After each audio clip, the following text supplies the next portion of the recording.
గొప్ప స్వరము ఆ ఏడుగురు దూతలు ఏడుగురు చేతుల్లో ఉన్న 7 పాత్రలలో నిండిన దేవుని యొక్క కోపాగ్నిని కుమ్మరించమని గొప్ప స్వరముతో ప్రభువు చెప్పుట వింటిని అని యోహాను భక్తుడు వ్రాస్తూ ఉన్నాడు. మనము మొదటి పాత్ర కుమ్మరించబడినప్పుడు ఆ యొక్క మృగము వెంట సర్వలోకమంతా కూడా ఎంతమంది వెళ్తున్నారో వారికి చెడ్డ పుండు పుట్టుటను బట్టి దుర్వాసన, బాధ, నొప్పితో వేదన పొందుతూ ఉన్నట్టుగా మనకు అర్థమవుతుంది.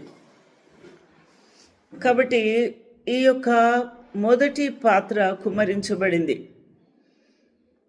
మొదటి పాత్ర కుమ్మరించబడినప్పుడు వారి యొక్క బ్రతుకులో వేదన తప్ప ఇంకా సంతోషమేమీ లేదు. ఆ చెడ్డపుండుతో వారు సంతోషం అనుభవించగలరా? ఈ యొక్క వాడి యొక్క కోరికలను, ఇచ్చలను తీర్చగలరా అనేదే ప్రశ్న.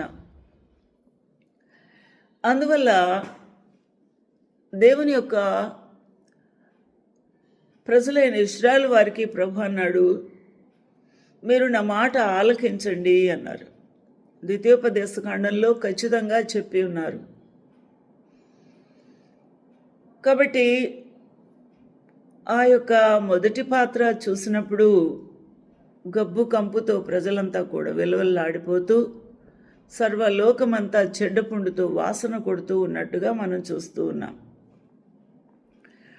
అదేవిధంగా రెండవ పాత్రను కూడా సముద్రం మీద కుమ్మరించగా అప్పటికే మనము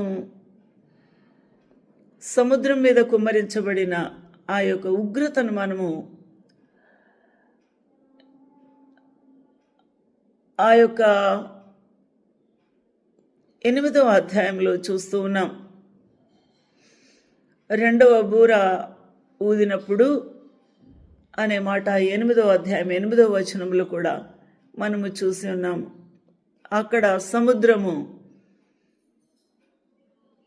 మీద మండుచూ ఉన్న ఒక పెద్ద కొండ వంటిది సముద్రములలో పడవేయబడను. ఎన్ని సముద్రాలు ఈ లోకాల్లో ఉన్నాయో అన్ని సముద్రాల మీద కూడా ఈ యొక్క పెద్ద కొండ వంటిది మండుతూ ప్రకాశించుచున్న ఆ యొక్క నిప్పు లాంటి ఆ కొండ